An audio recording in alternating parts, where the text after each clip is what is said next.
Dad, I want to come home. I'm so uncomfortable living with this guy I don't know. Huh?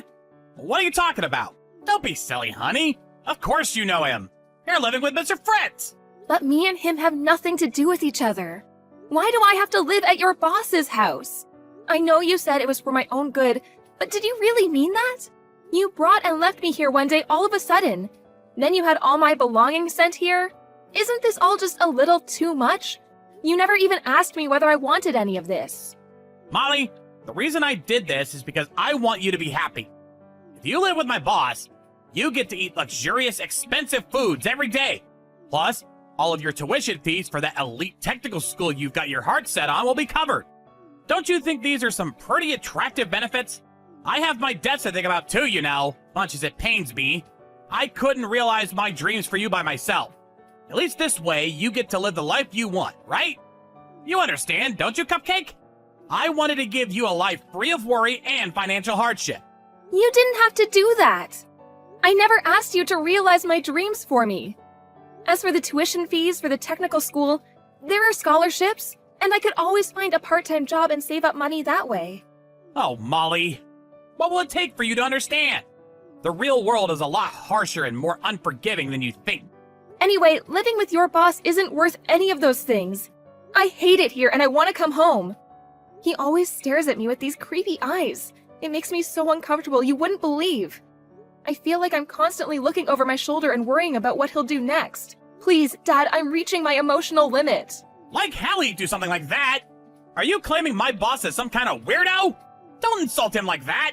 It's the truth. Please believe me. I don't have any friends in school, so there isn't even anyone else I can talk to about this. I feel totally alone. I'm begging you, Dad. I can't take it anymore. He sends chills down my spine. I'm not exaggerating. He's literally the creepiest guy I've ever met. What am I supposed to do? Calm down, Molly. Okay? You think too much. How big do you think the age gap between you and my boss is? He's almost 30 years older than you. Do you seriously think someone old enough to be your dad would be interested in you in that way? Huh? I messaged you exactly because I think that. Why are you ignoring what I say? I love you, Dad. How could you do this to me? What's going on with you? What are you thinking? I don't recognize you anymore. I'm your own daughter. I'm telling you I'm struggling and need your help, and you don't even believe me? You're the worst. Sorry, Cupcake. I'd love to do something about it, but that's just not going to be possible given my position right now. I mean, I already moved house, which is why you have nowhere to live except my boss's place now. What? What did you do with the house? I sold it. Oh my God, are you joking? That house was full of memories of Mom, and you sold it? You sold it without even telling me. What else was I supposed to do, Cupcake? I was late on my debt repayments and they weren't going to pay themselves. Your mom is probably cheering me on from heaven, you know? She wouldn't want to see me struggling financially. Why didn't you even talk to me about it? Surely that was the least you could have done. That house was full of our memories together as a family. It was the only place I truly felt at home. The only place I felt like Mom was still somehow with us in some way. Why would you do this? So you could go and live with Mr. Fritz. Listen to me, Dad. Is there really no way I can come and live with you? Was this really just so you could pay off your debts? Of course it was, Cupcake. You wouldn't lie to me, right? You wouldn't hide anything from me, right? Like I said, you're living there to help me pay off my debts. Listen, the bottom line here is that you have nowhere to live except Mr. Fritz's house. And there's nothing either of us can do to change that. You only have 6 months of high school left now. You do want to graduate high school, don't you? If you moved out now, you'd have to drop out of school. And you'd enter the world of work as a middle school graduate. Do you know what that kind of life would look like? Do you? Is that what you want? If it's not, then please get through this somehow, Cupcake. Do it for your future. You probably just feel anxious because you're not used to living with my boss yet. He's a great guy, you'll see. If you could just do your best to hold out a little longer, taking things one day at a time, I'm sure you'll get used to him. If you don't, and after you graduate high school you still want out no matter what, then I'll consider some other options, okay? I want you to remember that I'm on your side, Molly, and I never abandon you, okay? Molly! Where are you? Hey! Answer the phone now! I won't. did you go and do? I just heard from my boss. He said you escaped? What the heck are you playing at? What do you mean, what did I go and do? Do you have any idea how much he terrified me? He made me go out to a fancy restaurant with him on my birthday. When we got out, he grabbed hold of my arm and dragged me somewhere against my will. Do you know where he took me? Did he tell you? You know, don't you?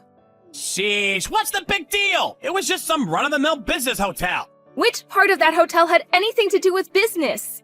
I can't take it anymore. I seriously can't take anymore. Everyone has a breaking point, and this is mine. Even just thinking about it is traumatic. God, he's so gross. Fine. I'm gonna come and pick you up. Can you at least tell me where you are? Huh?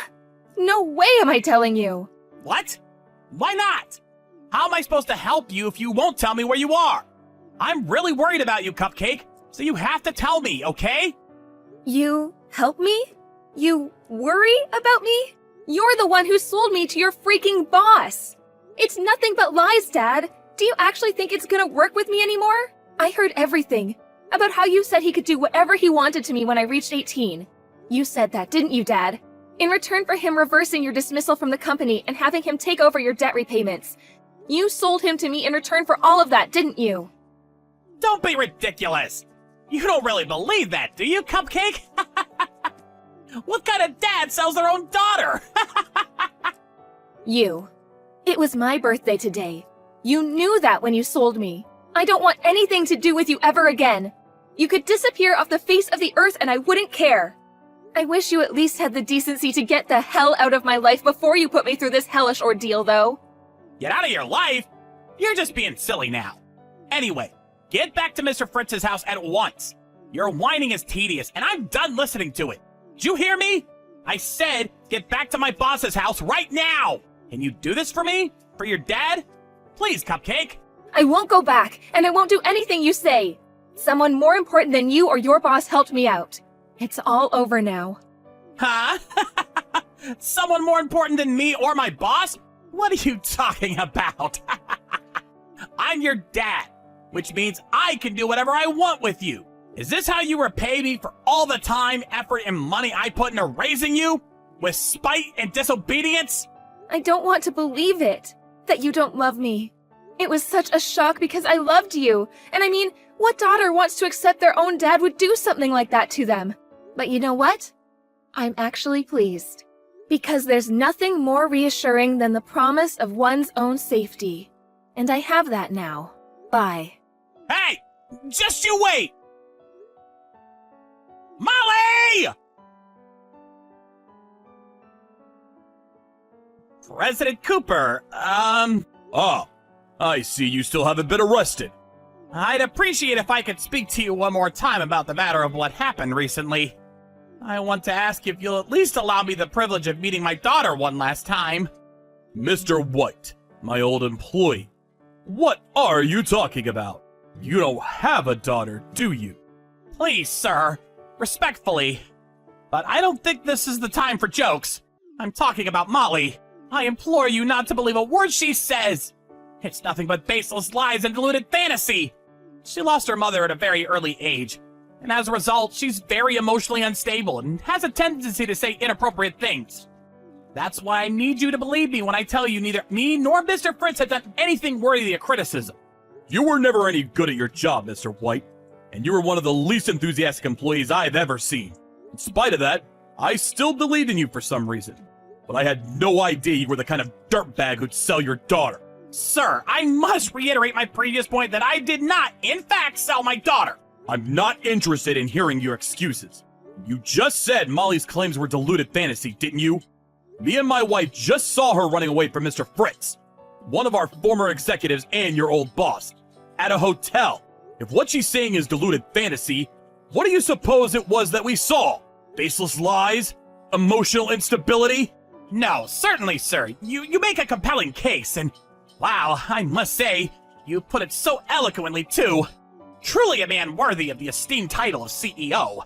The problem is that the story you post seems to differ slightly from the version of events I myself was aware of. Do you still have no idea the gravity of what you've done?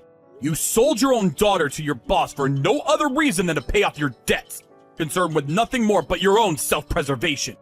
Mr. Fritz has already been arrested. I find the thought of people as depraved as you two working at my company quite frankly terrifying, and I will stop at nothing to ensure your total eradication from the company ranks once and for all. President Cooper, what's going to happen to me? I won't really be arrested, will I?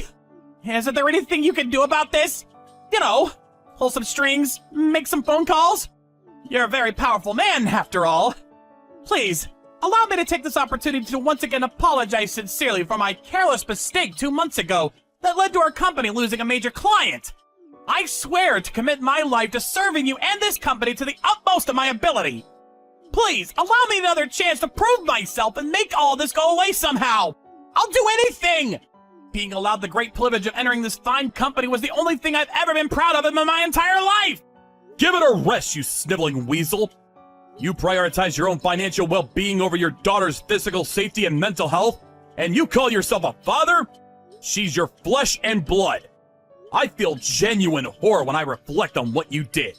I feel actual insanity in your words when I listen to your groveling, sycophantic brown-nosing after the fact. Entering my company is the only thing you've ever been proud of, you say? Where's your pride as a father?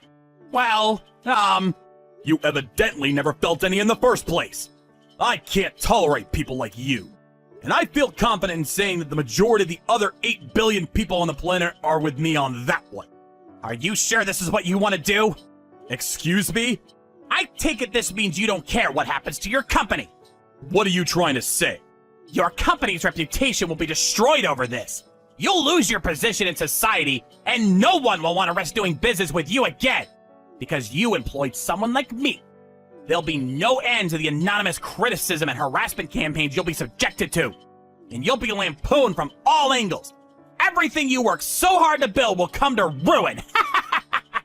It'll only be a matter of time before you go bankrupt. However, if I remain here, that can all be avoided. You can use your power and influence to prove my innocence against these hurtful accusations. That is, Mr. Fritz did this all on his own after all, didn't he? How does that sound? Do we have an arrangement? I think you'll agree that this isn't a bad offer for you. In fact, I think you might find it quite beneficial. You're a smart man, Cooper. I think you understand what I'm saying. So what'll it be, President? Will you work with me on this? I see. Interesting. Not a bad idea for someone so bad at his job, huh? Sorry, Mr. White, but the only outcome I'm interested in here is one that involves you being behind bars wearing orange. Huh? Please, look at this online news site. Hang on, I'll send you the link. Silicon Valley CEO rescues 18-year-old high school student is the name of the article. Huh? What? Seems like it's going viral. I caught a glimpse of it on both the local and national news programs too. It really seems to be doing the rounds. No names have been released. So pretty much nothing has changed at the company for me or any of the employees. Did you read the article? They're singing my praises like you wouldn't believe. You should take a look. It's very relevant to you. Whoa, whoa, whoa! Hold on a second! This has to be fake, right? Don't you think the contents are a little too accurate for it to be fake? Not a hint of criticism or a single negative portrayal of me. This can't be happening! Anyway, even if my company did go bankrupt, I'd just start over and rebuild from scratch. I am in the very favorable position of having more money than I know what to do with. Not to mention the many connections I forged with key players in the industry over the years. Your fate is already decided. President Cooper, please! I'm begging you! Please, help me somehow! There has to be something you can do! I don't deserve this! I'm about to take these chat logs to the police station where they'll be submitted as evidence. Would you like to add anything final before I do? Forgive me for cutting the conversation short, but you're irritating me now. Please do something! Anything! I'm begging you! Now it's your turn. I'm selling you to the police.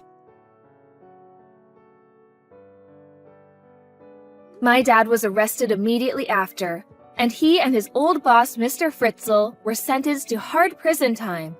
I was so overjoyed and relieved by the news that they wouldn't get out for at least a few years that I cried.